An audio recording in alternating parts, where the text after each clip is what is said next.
बच्चों में अच्छी आदतें पैदा करें और बढ़ाए। भाग 2।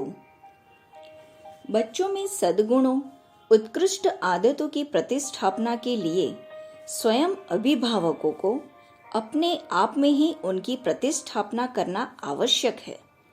अपना सुधार किए बिना बच्चों को सुधारने का प्रयत्न विडंबना मात्र है।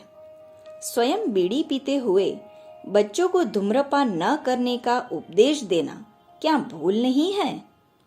बच्चों से जिन गुणों की आशा की जाए, उन्हीं से संबंधित वातावरण भी सच्चाई से भरा हुआ होना चाहिए। दवा पिलाने, अस्पताल में फोड़ा चिरवाने अथवा इंजेक्शन लगाने के लिए बच्चों को बहाना करके या झूठ बोलकर ले जाना, बच्चों को धोखा देना, उनमें वैसा ही आदतें पैदा करना है। बच्चे फिर उन्हीं की बातों का अवलंबन लेते हैं। उन्हें फिर माँ बापों की आदर्श भरी बातों में भी संदेह होने लगता है और उन्हें झूठ मानने लगते हैं। चोरी की आदत से बचने के लिए बच्चों को जब से अपने पराये का ज्ञान होने लगे, तभी से यह सिखाते रहना चाहिए कि बिना मांगे किसी की वस्तु लेना चोरी है। दूसरों की वस्तु बिना मांगे लेना एक बुराई और अपराध है। चोरी की आदत पड़ जाना बच्चों के लिए घातक है।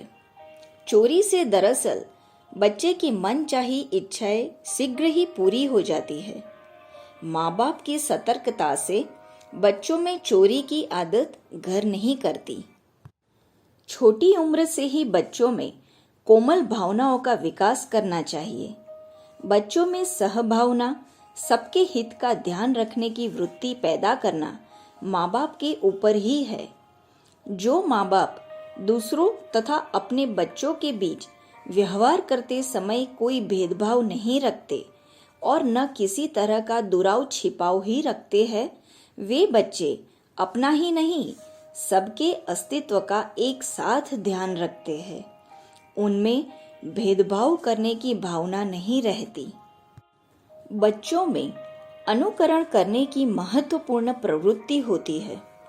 माँ बाप, अभिभावकों का जीवन उनके लिए निकटतम और आत्मभाव से भरा हुआ प्रतीक, आदर्शों का केंद्र होता है।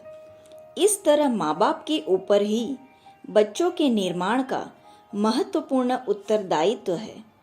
माँ बाप अपने इस उत्तरदायित्व को समझे और प्रयत्न करे तो इन खिलते हुए कुसुमों में सद्गुण, सद्भाव, अच्छी आदतों, सदाचार, शील, पुरुषार्थ, साहस आदि का सौंदर्य और सुगंधि भर जाए और सामान्य से बच्चों में ही अनेक महापुरुष निकल सकते हैं। प्रकृति शरीर देती है, किंतु मनुष्य उसे व्यक्तित्व, मनुष्यता देता है। बच्चे के भविष्य की रूपरेखा बचपन में ही निर्धारित की जाती है।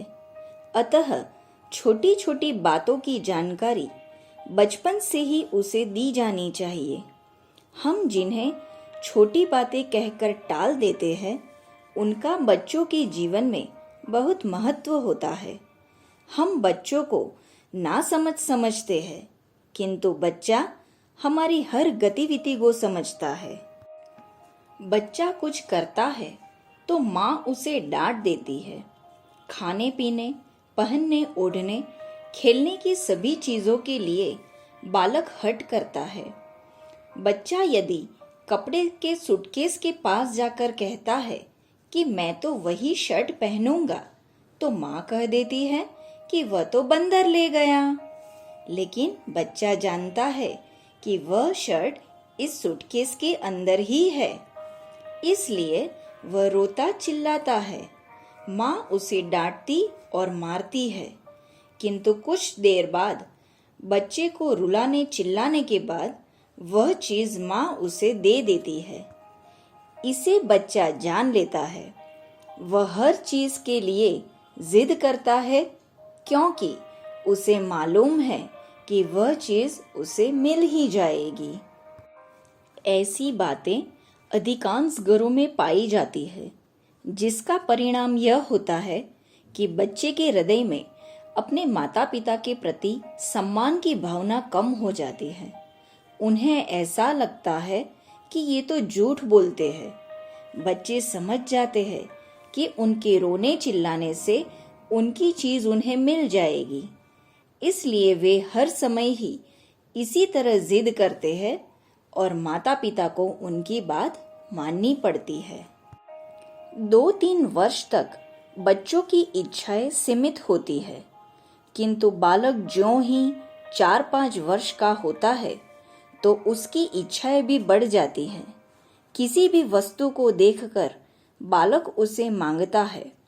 आइसक्रीम वाले को देखकर आइसक्रीम की मांग करेंगे, मोहल्ले के बच्चों को देखकर उनकी चीजों की मांग करेंगे, कभी पैसे की मांग करेंगे। इस तरह हमारे सामने एक समस्या आ जाती है, क्योंकि वस्तु बेचने वालों को तो रोक नहीं सकते हैं, जगह पर किसी का बंधन नहीं है। अतः यदि शांत मस्तिष्क से विचार किया जाए तो यही निष्कर्ष निकलता है कि बच्चों को उनकी आयु वृद्धि के साथ ही उन सभी बातों का शिक्षण दिया जाना चाहिए जो कि उनके जीवन के लिए उपयोगी है। अन्यथा आगे चलकर माता पिता तथा स्वयं बालक के जीवन में कठिनाई होगी, क्योंकि वह फिजूल खर्ची बन जाएगा। कई घरों में बच्चों को पैसे नगद दिए जाते हैं, वे इसलिए कि बच्चा उनका स्वयं के लिए उपयोग कर सके, किंतु होता इसके विपरीत है। पिता जो पैसे बच्चे को देता है, माँ उसे गोलक में रख देती है और गोलक माँ के अधिकार में रहती है। बच्चा यदि पैसों की मांग करता है तो माँ यह कह देती है कि बेटा, तुम्हारे पैसों की गोलक भर रही है, जब पूरी भर जाएगी तब देंगे। और जब पैसे पूरे हो जाते हैं तब माँ उन पैसों को निकालकर स्वयं खर्च कर लेती है। जिन पैसों पर बच्चे का अधिकार था, उन पैसों का उपयोग वह नहीं कर सकता है। यह बच्चे के साथ धोखा है। बच्चे को पैसे इसलिए देने जाने चाहिए ताकि वह प्रारंभ से ही स्वयं खर्च करना सीखे तथा स्वावलंबी बन सके। उसे प्रारंभ में ही यह अभ्यास सिखाना चाहिए कि हमारे पास जितनी चीज है उतने में ही हमें काम करना चाहिए। बच्चे मीठी चटपटी चीजें खाने के बहुत शौकीन होते हैं, अतः किसी भी खोमचे वाले को देखकर उन्हें मांगते हैं। खोमचे वाले की मिठाइयों पर प्रायः मक्खियां बैठती है, इससे मिठाई दूषित तथा विषाक्त हो जाती है। उनमें हैजे के कीटाणु पैदा हो जाते हैं, जिन्हें खाने से मनुष्य के हैजे के कीटाणु पैदा हो जाते हैं तथा व्यक्ति अकाल मृत्यु का ग्रास बन जाता है। इस तरह ये स्वास्थ्य के लिए हानिकारक होती है। बच्चों को यह बात बतानी चाहिए कि ये तुम्हारे स्वास्थ्य के लिए हानिकारक है। सबसे उत्तम तरीका यह है कि बच्चे की मनपसंद चीज घर में ही माँ बना कर दे। इससे बच्चे की इच्छा पूर्ति भी हो जाएगी और साफ सुथरी तथा ताजी वस्तु बच्चे को खाने के लिए मिल जाएगी। इस तरह बालक को हानि समझा देने पर बालक समझ जाता है, फिर वह जिद नहीं करता है तथा खोमचे वाले के पास भी नहीं जाता। बच्चों को पैसे देते समय यह बता देना चाहिए कि पैसों का उपयोग किस तरह किया जाए।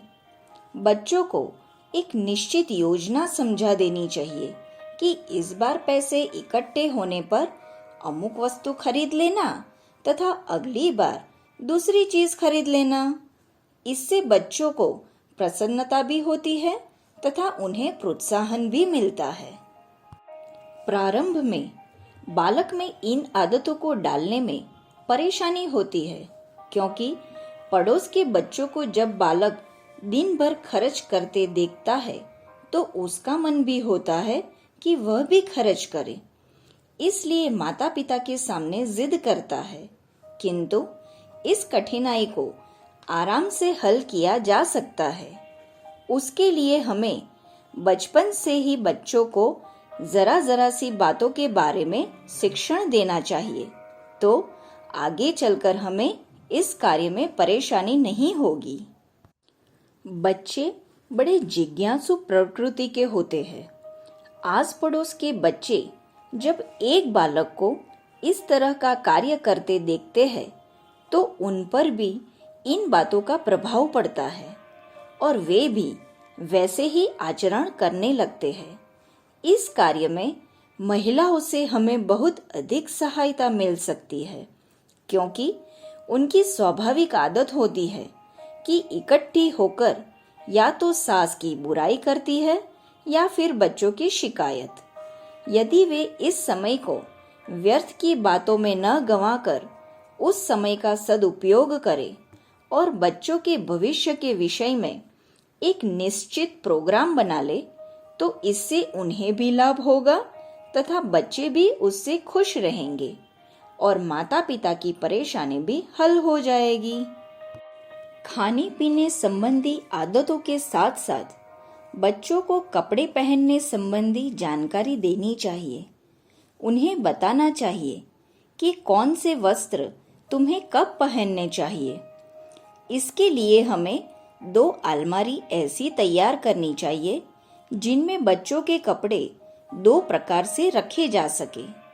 एक अलमारी में रोज के पहनने योग्य कपड़े रखने चाहिए तथा दूसरी अलमारी में वे वस्त्र रखने चाहिए जो किसी विशेष अवसर पर पहने जाते हैं। इसकी जानकारी बच्चे को भली प्रकार दे देनी चाहिए। इस बात का ध्यान रखना चाहिए कि अलमारी इतनी ज्यादा ऊंची न होए कि बच्चे का हाथ उस ऊंचाई तक न पहुंच सके। इससे बच्चे का हाथ वहां तक नहीं पहुंचेगा तथा कपड़े निकालने में सारे कपड़े गिरकर बिखर जाएंगे। अतः इन सब बातों का विशेष ध्यान रखना चाहिए।